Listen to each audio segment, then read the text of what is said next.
The poker world suffered a tragic loss this week as we learned that on Sunday, September 6th, Mike Sexton had passed away in his home from prostate cancer. I'm old enough to remember the premiere of the World Poker Tour on the Travel Channel, but I'm far too young to have known Mike Sexton, the poker pro. By the time the poker world as we know it became familiar with Sexton, it was for his legendary commentary, not for his chops on the felt. These events were fun, informative, and they had a dash of playful narration led by Mike and Vince Van Patten. They had a way of making the game feel like a script. Almost that it was off of a movie screen, larger than life, complete with high drama and eclectic characters. The WPT broadcasts were Mike's vision brought to life, and poker will forever be changed because of it. The truth is, this was just one of the many contributions Mike would make to the game. Not only did Mike have the foresight to know that the whole card camera would change the game as we know it, hence the success of the WPT, but he was also a first mover in online gaming. Mike was a major ambassador for Party Poker, dating all the way back to its early existence, where he was the face of the Party Poker Million tournament in 2002. Mike would prove he could play as well, with most of his accolades coming late in his career, including a 9th place finish in the inaugural Big One for One drop, as well as a WPT title in Montreal 2016. But these accomplishments pale in comparison to the impact Sexton would have on the community he helped build. The poker world learned of Mike's illness just a week ago, as Linda Johnson announced that he was at home, on his deathbed, receiving 24/7 hospice care. An outpour of well wishes, support, and a flood of memories began to surface through poker Twitter. Mike Matisow hosted a truly touching tribute which brought all four corners of the community together to speak about the impact Sexton had, not only on their game, but their careers, and most importantly, their lives. I sat back and I watched. I internalized just how much this man that I barely knew had helped shape my career and my outlook for the game and community that I'm involved in. I officially met Mike once. I was playing in Ivy's room sometime late in 2014, and I had hardly reached the point where I felt like I belonged. He wandered in to say hi to the group after what I assumed was the end of day for 5 Diamond. Part of me was taken aback. After all, this was Mike Sexton. He was the voice of the World Poker Tour, somebody that I'd been watching for the better part of a decade, somebody that I admired and respected, but most importantly, someone that I dreamt would eventually call my name as I made a major final table. Another part of me respected the fact that he was a player. And I recognized that even though we were at wildly different points of our career, we were on some level peers. As JRB greeted Mike, he worked his way around the table, introducing the commentary legend to the businessmen. I made myself small, as I often do when people who I deem to be larger than the game wander through those glass doors. But eventually I was spotted. JRB circled around to my end of the table, when to my shock, Mike exclaimed, "You let Berkey in here? You boys are in for a fight." I laughed it off and I wished him well in the 5 Diamond, but deep down I was completely floored. I was a nobody. There was no explanation as to why he knew who I was. But that unsolicited acknowledgement told me all I'd ever need to know about Mike Sexton the man. He was larger than life, yet humble to the core. He was our ambassador. He welcomed with open arms anybody with the dream to compete, and he took the time to know your name. He was the voice of our game, and in a lot of ways, the friendly face we all needed. This game can be merciless, and so often we desperately need a pat on the back as a friendly reminder that there's far more to life than the turn of a card. Mike embodied that reminder. I truly want to believe that he spent his final days looking ahead with the same calming optimism that was reflected in his day-to-day life. Our community lost more than an ambassador. We lost a loved one. Rest easy, Mike.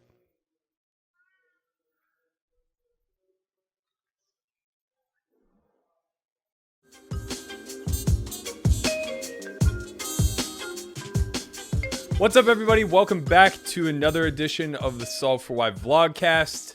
This is episode number 15. As you can see, my man Christian Soto is nowhere to be found. He's laying on his nuts on the beach somewhere, I'm sure, enjoying his birthday. Happy birthday, Chin. I'm joined by the infamous, maybe that's the wrong word. Infamous? Yeah, I feel like there's something going on Okay. somewhere. All right, that's the first time hearing of it. But I can make up a whole story, Hunt. You escaped from England after you buried your enemies. Now here you are living in the United States. You know, I thought doing this with you instead of Chin was going to be more serious, but apparently not. We're not in that vein. All right, no, that's never, good. no At least I know what to expect now. We're in the intro, man. We're in the intro. You know, this is everything goes in the intro. Yeah, this is where we keep it light. Okay. So yeah, thanks for joining me. Obviously, we've been talking about doing this for a while. Yeah. Conveniently worked out that Christian disappears for weeks on end every time it's his birthday. Yeah. Well, I'm glad to be here. I'm glad to get a chance to talk with you, like I've already done with Chin. So it's gonna be nice. Yeah, I'll try not to troll quite as heavily as he does. Well, I don't think anybody could manage that. So I think you're safe. He's like, when he gets you in this chair, he's like the worst version of a therapist. Oh, he's an anti-therapist. Yeah, right. Right. It's like, it's precisely like, what would trigger you the most right now? It's literally exactly it. It's like, how can I mess with this guy or try to make him uncomfortable or something? How can I just generally decrease his emotional state? Yeah. Thanks, like, what will make you squirm? Yeah. Because that, my friend, is what makes for a good interview. But the thing is, it's always easy to turn it around on him. So you can't. That's true. You can't be too unhappy about it when he gave me a couple of layups last time when we did the Zoom call. Yeah. He made a couple of elementary errors. I think. Never mind. I was sitting here head in hands. Yeah. I was just like, oh God, we're talking about this, aren't we? I was like, why are we having this conversation? But if you're gonna have it, then we're gonna have it. So whatever. All right. Well, that transitions pretty well, I guess. A couple of the big things I want to talk about is what have you been doing during quarantine, first and foremost. But I guess more specifically, I feel like having gotten to know you a lot. This year specifically has been an abrupt change for you. Yeah. So I guess I'd like to hear a little bit of what your outlook is for poker, what your aspirations are, like, how do you foresee yourself moving forward in this industry? Sure, absolutely. So the starting point that is kind of central to the whole change that I've gone through is at the beginning of this year, like middle of January, early January, I went to a psychiatrist for the first time and I was prescribed an SSRI, which is basically just an antidepressant medication or a medication that is psychoactive in some way. It was the first time in my life that I've taken one. And to put it quite simply, it like transformed like a lot of aspects of my personality pretty much overnight, but not in like a way where I felt like I wasn't myself anymore, but in a way where I felt like I actually could start to see certain things clearly that I hadn't seen clearly before. And part of what that did is it evaporated a good part of my competitive instincts. Like I didn't have a lot of like desire to like go out there and be the best anymore. I found that now that I could think a lot clearly, now that I had clearly addressed a chemical imbalance in my brain that had existed for the whole of my life up until this point, I was able to start to have a clearer vision on what I wanted for myself. And the poker is still a big part of that. I still absolutely have intention of being involved with poker for as long as I can. I don't intend to just fully quit poker and never play again at any point. But what I started to recognize, particularly as the pandemic hit, is that I think for a lot of people who maybe are more looking for a career that can connect them with people and allow them to help people and make what they feel is a really valuable social contribution, poker can only take you so far. And I started to think more and more about ways in which I could add elements to my life that would allow me to make more of a contribution, ways that I could, take the platform that I've been given through poker and be able to make use of that in a way that does something positive for people. Now that I wasn't like it literally went from the time I spent every day on just trying to like get to the point where I felt like my mind was right and I could handle poker and I could like feel positive about the prospects for my poker career and things like that. The time I was spending per day on that was like a lot. I was doing a lot of like working out every day and meditating and all these things. I was taking up such a big chunk of my time just to get to like an equilibrium point where I felt balanced enough that I could play poker. I felt like if I start a poker session when I'm out of that balance, I'm not going to play well. I'm not going to be able to play my best. I'm going to try to prepare as best I can using all these methodologies that are available to me. But because of this chemical imbalance that I had for such a long time that was causing me a lot of depression, anxiety, things like that, I was not able to reach that point of really having the optimal mindset without a ton of effort. Yeah. So poker was taking increasingly more and more and more effort. And coaching was getting to the point where it started to be the same. Like to deliver the highest quality coaching session, I had to get every aspect of my life 100% correct so that I could be mentally alert enough to deliver high quality coaching sessions. And it was exhausting doing that. But by the time I was prescribed what I'm taking now, it was just like easy. It just everything came very naturally. And To go through a change like that is weird. Like it took me a while to get used to kind of what it felt like to have my perspective on a lot of things shift in a very short space of time. Like it was, and because it sort of feels like metaphorically, it's like having the wool pulled over your eye, like removing something that's been covering your eyes or whatever, you know? So the early portion of this year was kind of a weird couple months for me to get used to that. And then the pandemic hit, and I started, you know, obviously spending a lot of time at home. And that kind of led me more and more into a headspace where poker was like less part of my agenda. I was not super excited to like sit down and play long sessions. I was still playing, but I wasn't like hyper motivated for it, even though there was a lot of poker going on. There was a lot of like online tournaments and things like that going on. I wasn't super motivated to play, but I was still like, I was in a place where I was able to think clearly. I was able to start thinking about new projects that I might want to get involved with. You know, I was still working with Poker Detox. I was still obviously making content for Solve4Y. And I felt like my brain was like almost like working on overdrive in a sense where now I had like all these ideas of things I could do that I hadn't been able to do before because so much of my energy was taken up with like battling these mental health issues. And so I got to a point where I felt like I wanted to actually come to a decision about like some kind of project that I'm going to do, that I'm going to dedicate some time and energy to, that's going to be fun for me. And it's also going to hopefully be able to make a contribution that's going to help people. And that's where I came to the project that I'm on now, which is where I'm streaming and streaming games and trying to promote mental health and things like that. And the essence of it was I got to a point where I felt like I had less and less of my time was being taken up by poker because of pandemic and things like that were going on. And I had a lot of energy to burn, a lot of creativity to try to dedicate to something that I wanted to do. And I just got to a point where I was like, all right, I'm gonna come up with an idea for something that's going to make a contribution in some way that is unique to me, that can go beyond poker and not just be a case of like, someone would say to me, I really like your poker content, but someone would actually be able to say to me, like, you made a really big contribution to my overall well-being and things like that, because that matters a lot to me.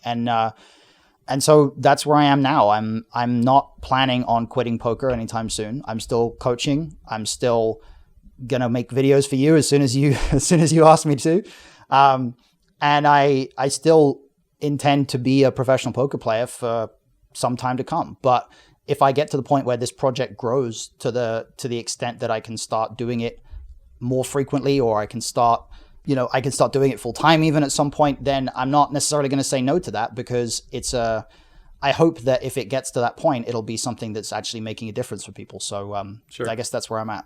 Okay, so I have 3 follow-ups before we actually dive into okay. the project itself. All right, grill me. All right, so the first one is you spoke a lot about the routine that was necessary in order for you to get into the mindset where you were capable of playing. Yeah. Now, to me, that didn't sound exhausting at all. That sounded like the bedrock for a good, healthy, stable life.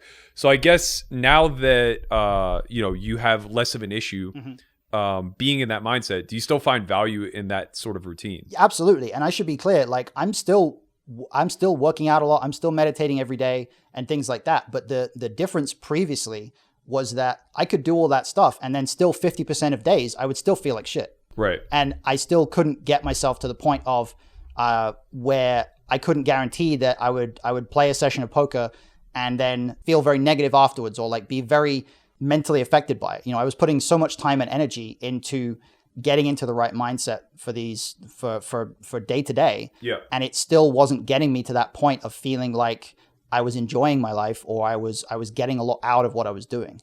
And now the difference is I do all those things and I have a healthy lifestyle. I have the kind of lifestyle that, like you say, it's like the bed, it's the foundation, but now it's actually doing what it should do, which is getting me to a point where I actually feel good consistently every day. Right. So that's the difference. Yeah. Okay. So my second follow-up then is, now that it's less overall work and stress to get you to the point of playing, do you find that you lack the desire or the ability to execute? Like basically, have you lost your motivation to continually pursue poker at the highest level? I don't think I've lost my motivation to play. I've lost my motivation to grind. I think that's the description that I would apply. Yeah. Like there are still things that will get me really excited to play. Like if you told me there was going to be the regular World Series main event tomorrow, I'd be like super excited about that. Sure. If you told me there were really great live events going on and COVID was over and like all that stuff, I'd be super excited about that. But what I wasn't particularly excited to do was what was available to me at the time, which is just sit at home and grind online MTTs. Yeah. You know? And did you consider traveling at all for any of this stuff? Yeah, I certainly did. But Mexico, for a variety of reasons associated with the healthcare needs that my wife has, Mexico for a long period isn't really an option for me. Sure. And Canada is closed. Right, so we were thinking about going to Vancouver and we were like sweating when they were going to reopen the border. But as soon as it got to like June, we were like, okay, it's not going to reopen anytime soon. So we just kind of gave up on that. Yeah. But we did think about traveling. Yeah. Okay. And then last follow up as far as like poker related goes. So, you are in a different mindset now. Yeah. And you're also at a pretty mature portion of your career. Yep. You've accomplished a lot. You're very well studied. So, execution really does become the forefront. Yeah. So I guess as far as like what motivates you of this short selection that I'm going to give you, just give me like a hierarchy of some sort, right? Okay. So if it comes down to competition, money, accomplishments or accolades, or just a means to an end, like where does poker fall for your spectrum?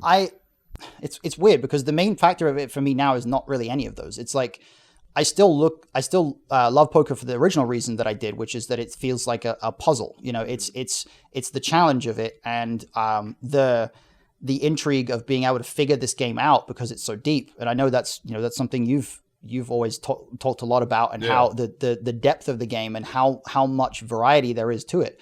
I still love that aspect of it. I love that aspect of coaching. And when I play, I try to focus on that aspect now. I try to put myself in situations where maybe it's less familiar to me.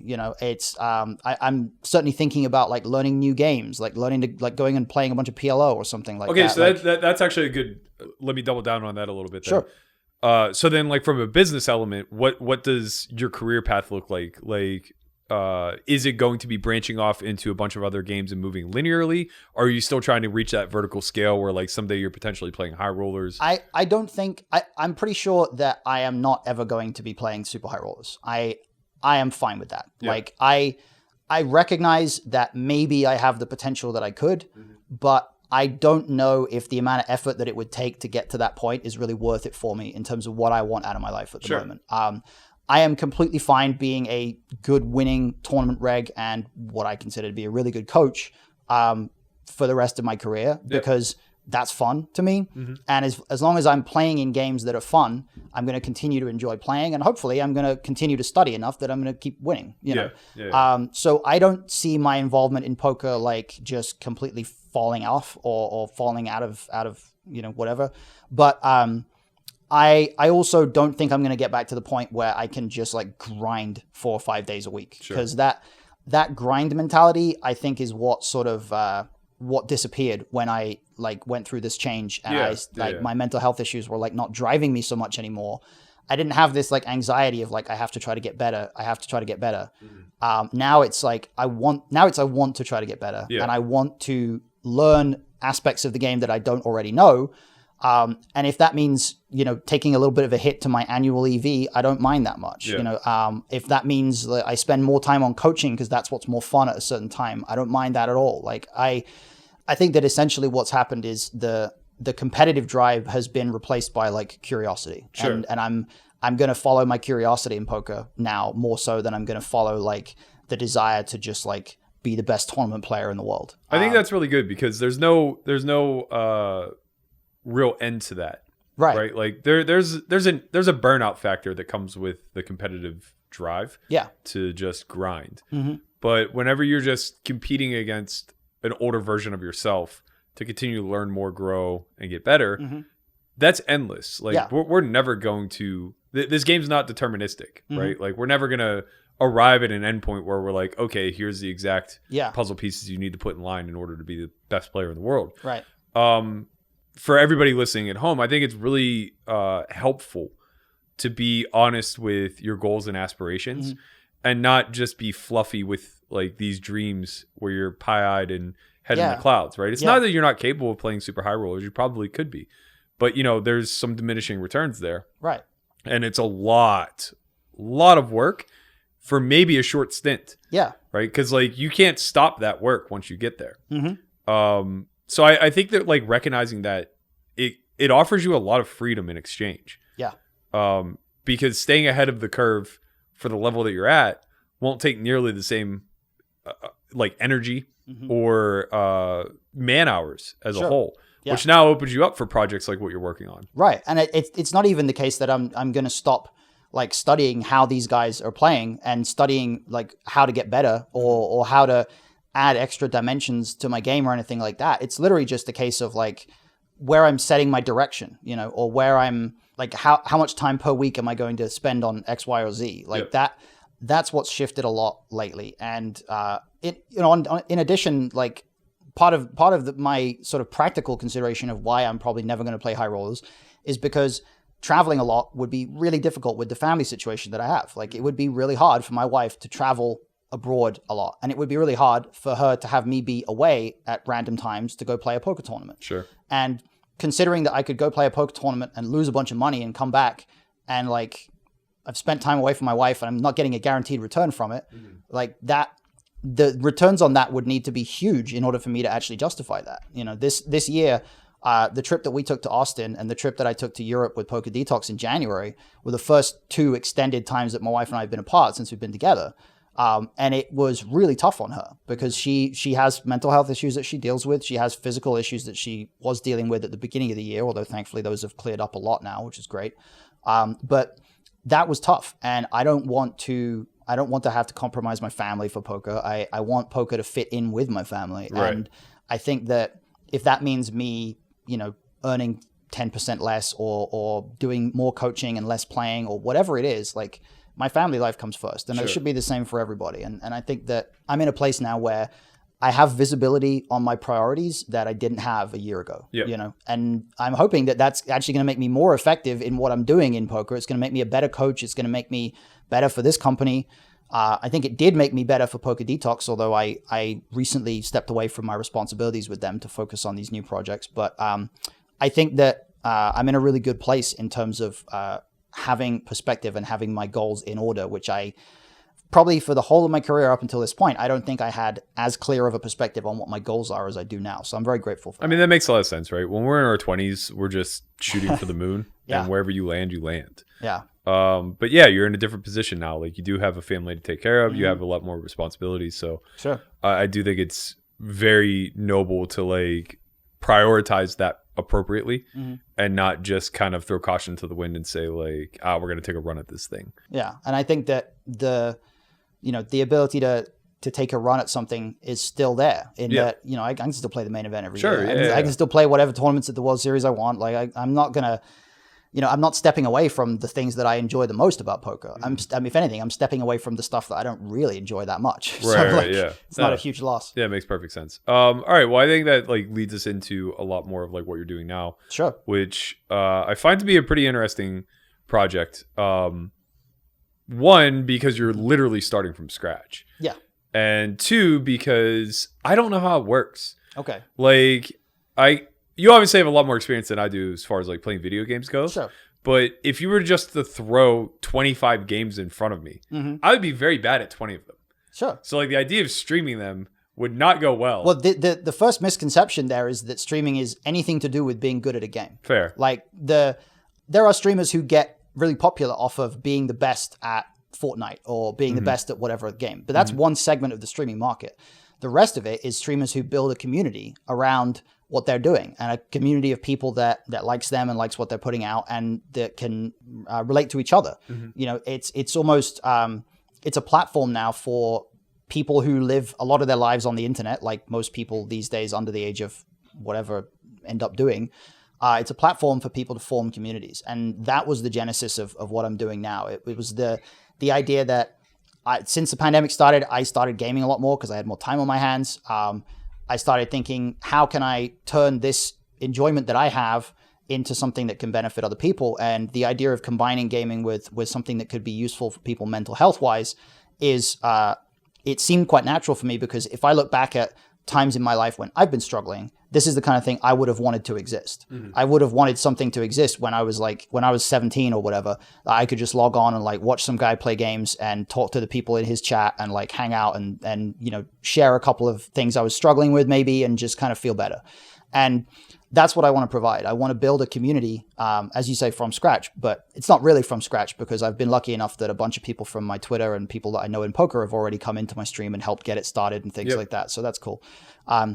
The thing that I recently sort of arrived at as what the driving sort of goal of this is that I want people to be able to experience more of the feeling of feeling that somebody else knows how they feel. So like that feeling when somebody tells you, oh, I know exactly how you feel about that because I went through that as well. Yeah. That feeling is really, really powerful. And when it comes to mental health, it can literally save lives. Like it can literally bring someone who's on the point of suicide to not killing themselves. Sure. And that concept that, that mental health can be so affected by community, and it can be so much improved by the people around us.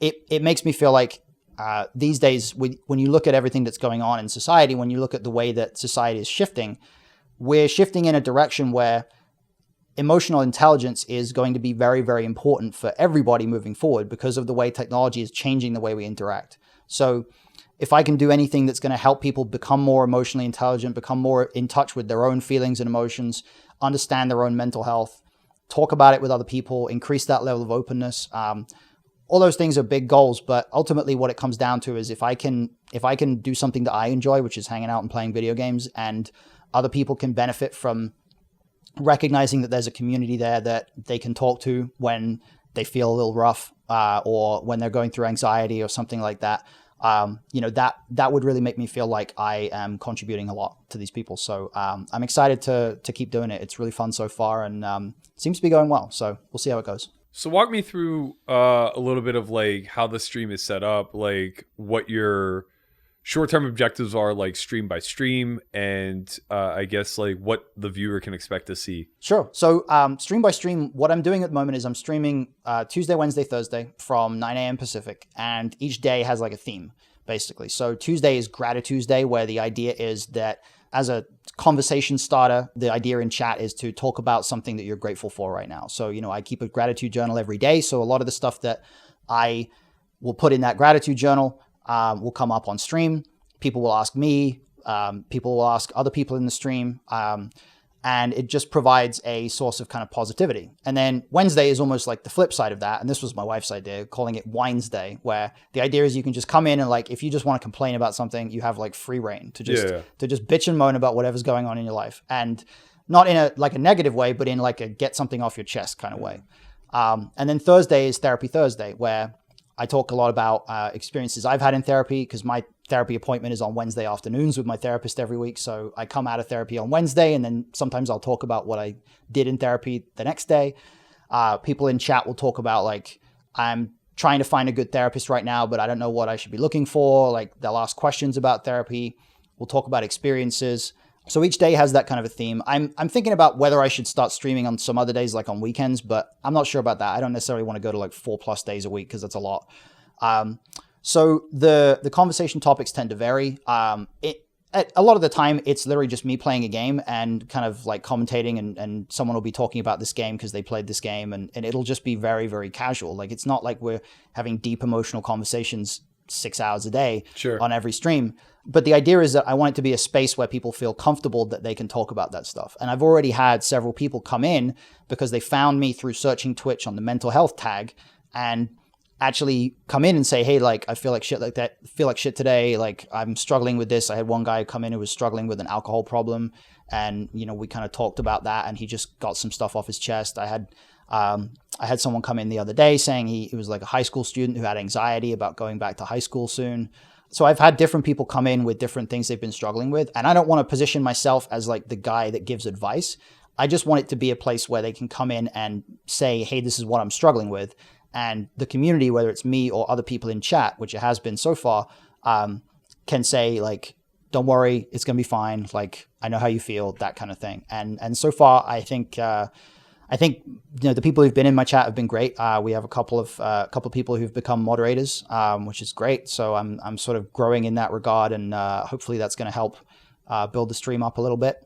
In terms of short term, I tend to if I can stream for a few hours and then I come out of it and I have 1 or 2 new followers on Twitch, that's a decent stream, and I'm up to like 60 something followers right now, and I don't have any actual subscribers who pay month to month, but that's partly because I haven't set up subscriber benefits and things like that. So I only just got Twitch affiliate. So I'm just looking at like how to grow the stream in that sense now. Yeah. So long term, obviously I just want the stream to become as big as it can be. And I'm working on ways to maybe start producing other content that's related to mental health outside the stream. But I'm very conscious that I'm not a qualified therapist, and I don't want to be going out there and necessarily positioning myself as a guru of mental health. I want to just create spaces where people feel like they can talk about this stuff and encourage them to do so. Because I think that more so necessarily than more actual qualified therapists, I think just that kind of openness of conversation spaces is something that's really needed. Yeah. So I think that brings a couple interesting questions as a follow-up. Sure. So I get what you're saying, like not wanting to position yourself as a guru. I talk about this all the time. Right. I say the idea of a thought leader is one that should be heavily revered in our society. But the problem is that the industry built around it is bullshitty. Right. Right. It's just full of a bunch of pompous people who have gotten lucky, hit water falling out of a boat. Right. And now tout themselves as gurus or some sort of like, life shamans or whatever the case may be. Right. And it's very bullshitty. So I understand the desire to want to be in that space and help, but also want to avoid the preconceived label of a know-it-all or whatever. Right. So I guess my first follow-up question is, how does this grow? How does this scale? And what direction do you take it? Because I do think that there's a way to do this well without actually becoming a guidance counselor of the internet or anything of that nature. Yeah, I for sure agree. I've been talking with one of our friends of S4Y, Gianna, who you remember, who's advised us on a couple things. And she's been giving me a lot of great advice on how this project might grow and how I might see it down the line. And so I'm really only a few days removed from just having like set out my initial, I guess, blueprint of like, if this thing were to really grow, what would I see it as being? And what I would want is to be able to build something that could lead to hopefully having a knock-on effect into other communities, where I could build something that allows me to connect to other people who are streaming, other YouTubers, influencers that have communities built around them, where I can encourage those communities to have the same level of openness, and to encourage those people who are leaders in their own industries, whether it's something related to gaming or something else, that this person has a following. If someone has a following, they can use that to say, hey, remember, everybody out there, take care of yourselves mental health wise. Remember, be open about this thing. They can, if they share a part of themselves, it makes people inherently more willing to do the same. I would ideally like this to become something where I'd be able to spread that influence and allow it to snowball into other communities. I would like to be able to take it into being something that could position me in a place where I would be a person who's connecting these communities together or something in that regard. I still have a lot of brainstorming to do in terms of how I'm actually going to monetize any of this.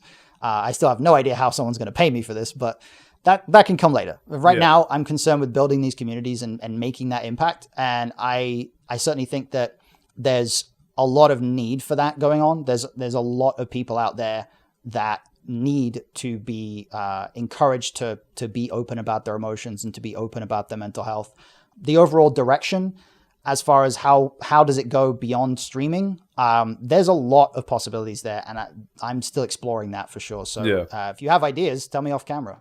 Yeah, for sure. I'm mental health to me is something that I find to be not just under discussed, but like almost to the point of taboo, where we're just very poorly educated. Exactly. And most people have very negligible experiences, despite the fact that almost everybody's been impacted pretty greatly, either directly or indirectly by someone else in their life. Everybody, if you haven't had mental health issues yourself, you probably know someone who has, like a family member or something like that. And the generation that you and I are both a part of, the millennial generation, like we're more impacted by this than probably any generation that came before because of the experiences that most of our parents had in the, you know, the 50s, 60s, 70s growing up. You know, we were both, you were born in the 80s, right? Yeah. Yeah. And there are probably a lot of other people out there born in the 80s whose parents went through a lot of shit that impacted them mental health wise, but who never had the opportunity to discuss any of that stuff, you know, whose parents never discussed it, who, you know, they maybe grew up in a culture that told them that, especially as a man, that told them like the best way to handle this stuff is just to shut the hell up and deal with it. Yeah. You know? And that kind of culture has really done a lot of damage. And what I want long term is to be part of making our culture moving forward something that kind of inverts that. And to put a very fine point on it, we see a lot of the lack of emotional intelligence that exists in our society manifested. You know, we see kids going out there and shooting people at school because they aren't being heard and they aren't being listened to as to what their problems are. You know, we see violence all the time that occurs as a result of people not understanding what they're feeling and how to express it, and not having a place to get the help that they need. Yeah. And there are a lot of different mechanisms through which this help needs to come, whether it's healthcare systems and other things like that. But ultimately, there is no possible bad thing that can happen from people being more open and more honest about what they're going through and what they're feeling at different times. So, yeah, personally, I think that's the thread that you should tug at, is just general EQ. I think for a few reasons. Number one, it's not associated with being a licensed therapist or psychiatrist. Mm-hmm. You know, it is really just the environment of IQ, if you will, right? Sure. So like if IQ is inherent to nature, mm-hmm. EQ is inherent to nurture. Yeah. And, you know, I think you're in a good position to be that nurturer. Yeah. The other thing is it's a lot easier to frame, mm-hmm. right? The general framework of mental health and trying to destigmatize it is such a gauntlet. Yeah. You know, it's really difficult because you're talking about two totally separate entities. If you talk about people with low EQ, those are people that are just like, you know, kind of self-centered, a little bit checked out, maybe have some other stigma that is reducing their ability to show any empathy to their fellow man. And then you're talking about clinical, right? You're talking about actual mental health disorders like schizophrenia or bipolar disorder or whatever the case may be. And the hard divide there is very difficult, but there's a ton of overlap. Yeah. So it's like if you, personally, I think if you focus very heavily on the EQ, you still capture a lot of the people who have clinical mental health disorder. Yeah, I think you're right. Yeah. Where you can still benefit them in some way, but not the same way that, you know, meds or a proper diagnosis or anything along those lines could. And I think the tricky balance to strike there is I do think it's extremely important that we, as a society, normalize the idea that those types of disorders don't have to prevent someone from being a functioning member of society. Yeah. You know, those types of I think we get better at the extremes. We can recognize that like somebody who has autism can be a functioning member of society. Yeah. But it's because we can look at them and know that they have autism. Yeah. Generally speaking. And right? So we can identify. Right. And when we hear that someone has schizophrenia, we don't see that as an affliction that they manage day to day. Right. We see that as something that is an inherent kind of black mark. I almost think we see it as a choice, right? Yeah. Like, because we assign the word crazy pretty liberally, not recognizing. I hate that word. I hate that word so much. Like that word has done so much damage. Right. And the word crazy or insane or whatever word like you want to use to generalize the idea that there is a certain category of person that just doesn't think like normal and they're unsalvageable. Yeah. And you just should write them off as crazy. Like I hate that word so much. But carry on. Well, no, I think your point is very valid because the thing is like the way that we use insane and crazy is with regards to a rational person who's acting irrational. Yeah. And I think that that's okay. Sure. The problem is what also gets lumped into that framework are people who are actually, by definition, crazy or insane. Yeah. Right? So it's like they have some sort of chemical imbalance or they have some sort of clinical affliction that is leading them down a path where they don't see the same perception of reality as us. Right. And that requires a lot of empathy, right? Like we should feel a very specific way for those people, and it should never be angry or dismissive or, you know, any sort of way that only further highlights the fact that they don't see the world normally the way that we do. Exactly. And then we also have to understand that the language definition that we use there, I mean, I always bring things back to language, but like the definition of whether someone does or doesn't have a certain disorder, all that is it's whether the level of a certain chemical or whether the certain pattern that exists in their brain crosses over a certain threshold. Right. And everything exists on a scale prior to that. So what you have is amongst the grouping of people that are in the category of not clinically diagnosed with a mental health disorder. So maybe you've never had an anxiety disorder diagnosis, or you've never been diagnosed with depression or something like that. There's a number of different ways that someone can be more vulnerable at certain times because of chemical circumstances. They can make improvements to their life that might make them less vulnerable, or they can be more vulnerable. And we have two domains. We have the therapeutic domain of you have depression or anxiety and you want to try to neutralize that.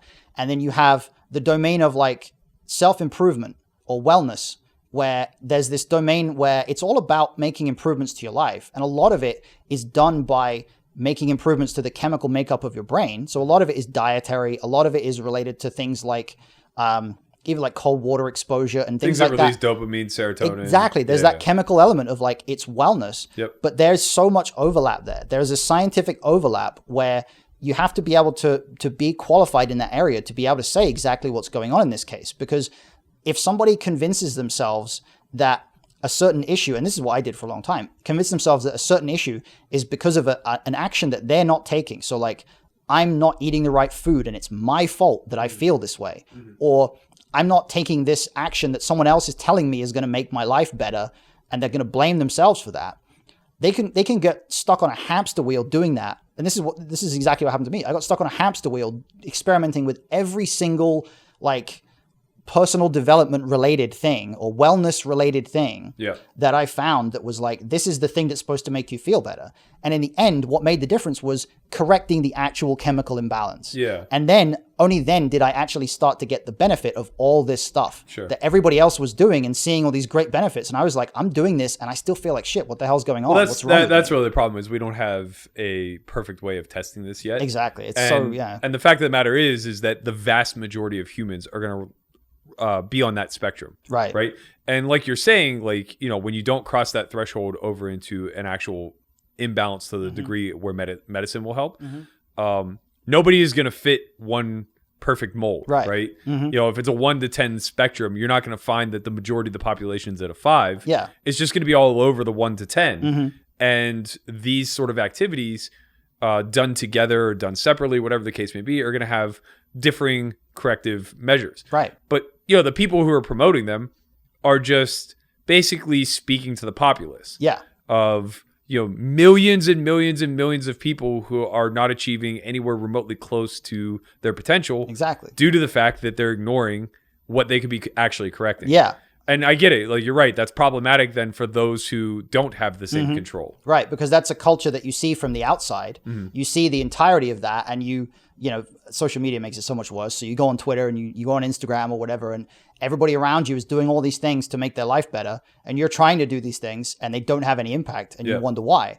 The opportunity to actually understand yourself deeply enough to understand where something might cross over into an actual medical issue is so rare. Like, I am so lucky that I happened to be married to somebody who had been through this experience herself that could say to me, hey, you should probably see a psychiatrist. Yeah. And the thing that gets me, or the thing that makes me so concerned for what might be going on in our society, is how many people out there that are doing all these things to improve their lives, that are going to make things better, but these people are still struggling. People who like you get like professional athletes who might have the most perfect daily routine to engineer optimal performance, but then they have an undiagnosed disorder that they don't know about. And because of the habits that are associated with the culture that they're a part of, they may never know about that until it's almost too late. There have been pro athletes. Obviously, most people in America wouldn't be familiar with this, but there's been a whole thing in the last 5 years or so in cricket where players have started taking like 6-month breaks for mental health reasons, because the travel schedule that was associated with these players, for a number of reasons that I won't bother going into, but they have a very intense travel schedule where they're away from their families for months at a time. And probably like 2008, when an international player like had a full on breakdown and had to like spend 2 years just outside of the game, did this get acknowledged at all? And until then, it was like everybody, like probably dozens of players were just like suffering without knowing this. Yeah. And now we're developing a culture where players are getting help. Yeah. And what we need is for that to be transplanted into basically every industry. It's really hard though, because there is that hard divide, and the second that you move away from the wellness life performance crowd, you move into the medical crowd. And just as this crowd gives you the recipe for all success being holistic, this other crowd just gives medicine. Well, that's true. Almost always, right? So it's so over medicated that it's like if you come with any symptoms, they'll never say, have you tried eating better? Have you tried working out? Have you tried these things? They may ask, but it's difficult to have an honest conversation with somebody who... That's different outside the US. That's a characteristic that I've noticed in the US health system. It took... Well, we're also probably one of the most deteriorated mental health wise. Yeah, exactly. And this is why I think that having moved to the US, this has become something that I'm really passionate about. Like I'm on my second psychiatrist since coming to the US. And the reason I'm on my second is because I had to find one that I felt really understood that it wasn't just a case of increasing my dosage. The one that I have now is really good at like holistic understanding. So she'll say like, have you tried a vitamin D supplement for certain things? Like she'll talk about exercise. It takes a wealth of knowledge for that. It does. So most psychiatrists are not going to be very well versed in nutrition and fitness. Absolutely. But what I mean is outside the US, health systems are not quite so quick to prescribe, not quite so quick to throw medicine at the problem. And I think there's still some work to be done in terms of making people on the medical side a little bit more aware and trained, like you say, in nutrition and areas like that. But the US in particular struggles with that binary aspect where it's either, if they determine it's a mental health problem, they'll throw pills at it. And if they determine it's not, then it's your problem because you're not working hard enough. Right. And there's so much gray area there. Yeah, like for me, I was working really fucking hard and it was a mental health issue. And there was probably things I could have done more. Like, I'm not saying that I kept to a workout schedule at the same time every day. Yeah. But like, I don't necessarily think that a human being should have to have a 100% perfect schedule in order to feel okay every day. Well, like, at the end of the day, there's an umbrella that covers all of this, right? Right. And it's personal education. Yeah. The more educated we each individually are on this spectrum, the easier it is for us to seek out the proper outlets for help. That's true. Yeah, you're right. Right. But I think that's where the United States fails miserably. Yeah. Not only is it not a conversation, but even when the conversation begins, where do you go for sources? Yeah, absolutely. And who is accrediting these sources? You know, how many sources are pretending that they're legit and actually aren't, Right. And I think that the thing that seems the most natural to me, or one of the reasons why I went in this direction with the project overall, is that idea of openness and people just being more willing to talk about what they're going through. Like, nobody's ever going to say that's a bad thing. There's no way to do that in the wrong way. There's no way that people sharing more of themselves is going to somehow make society worse. Like, so to use a soccer analogy, it's an open goal for society as a whole. It's like, if we get better at that, things will get better. Right. And the other stuff, like, I'm very happy to leave the medical stuff to the medical professionals. I'm happy to leave the personal development stuff to the people who are experts in that area too. But the emotional awareness, the willingness to just talk to somebody and be honest and be open about it instead of being very closed up. Yeah. That, particularly in my home nation of the UK, is a huge issue. Yeah. So I feel like maybe this is something that, having grown up in the UK, I'm particularly well placed to understand what a culture that doesn't talk about anything looks like. Sure. Because we absolutely were not brought up to talk about anything. And I think, that's very reflective of America also. Great Depression through maybe 1980-ish. Yeah.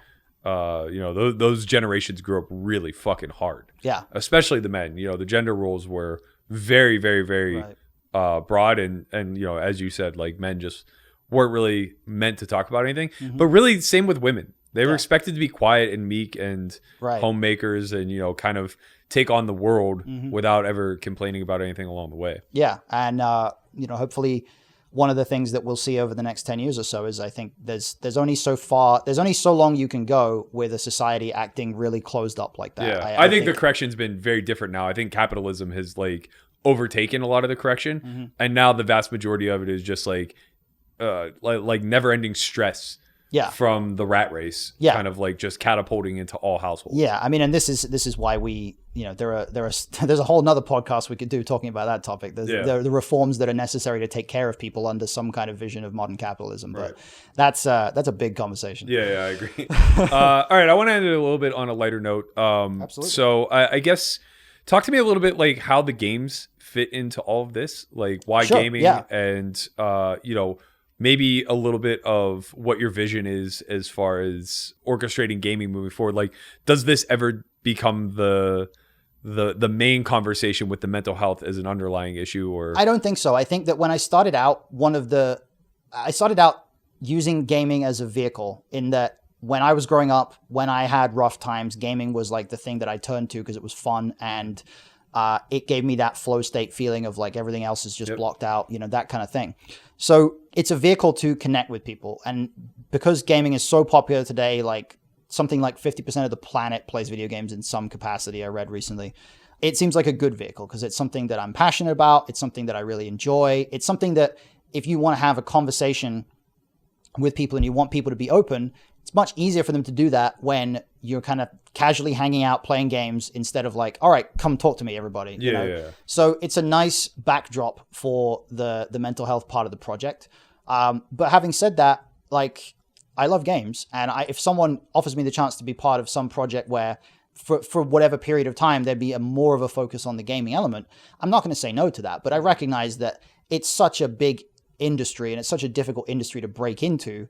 I'm not hoping to like go out there and become a competitive esports guy or anything like that. The priority here is to make an impact on people, and gaming is the vehicle to do that because it's something so many people are really into. How much of your time is spent like actually attempting to get better, or I guess zero. Like falling into the game? Or I don't try to get better at the games, but do you get like wrapped up or absorbed in the games? At all? Yeah, I mean, in terms of like generating the flow state, I find it's quite easy to do that even while streaming, because the big difference between gaming and poker is gaming is a tactile experience. Right. Poker isn't. So like when you're forced to actually make movements with your hands and you're focused on the screen, you can be talking about it, but you're still like really into it. And you can just be reacting and kind of responding to what's going on.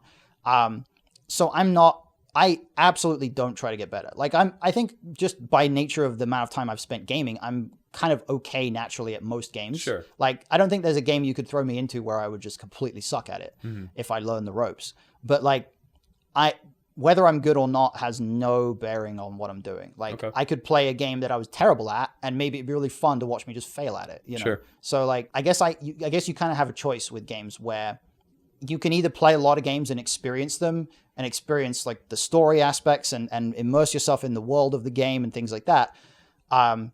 Or you can play one game and get really, really good at it. Yeah.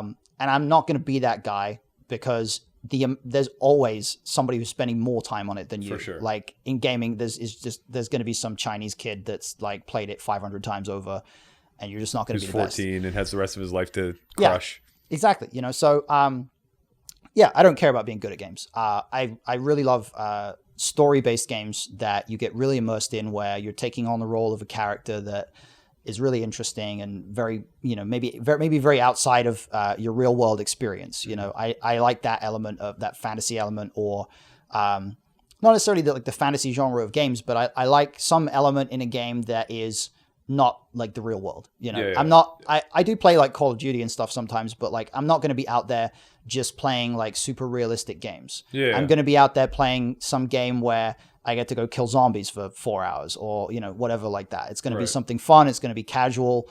I might play some multiplayer games at some point. Maybe playing against people from the chat, playing against the community, who knows? But, for the time being, I'm just picking games I like and sharing them with people, because I feel like it's easier to be enthusiastic if you're genuinely enthusiastic about the game because, hey, look at this cool game, So for the time being, that's what I'm doing, but who knows how it'll evolve. When are we playing Mario Brothers? Mario Brothers? Yeah. Which Mario Brothers? The original. The original obviously. Mario Brothers? Yeah. Okay. All right. So I just ordered an the answer to emulator. that is whenever you want. Okay. So I just ordered an emulator. It has like 900 Awesome. Nintendo games. okay, good. So yes, you said before that you'd played Red Dead Redemption as well. I You would really liked it. love to play Red Dead Okay, Redemption again. so what you have a choice, right? You have a choice where either we can do a stream where we play Red Dead Redemption, or I can play through the first Red Dead Redemption, and we can play Red Dead Redemption 2 on stream.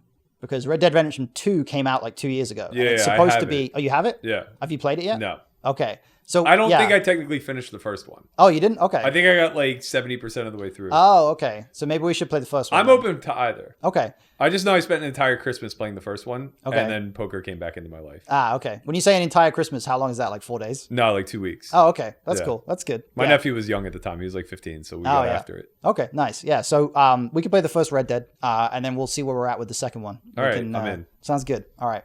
You can be my first charity stream.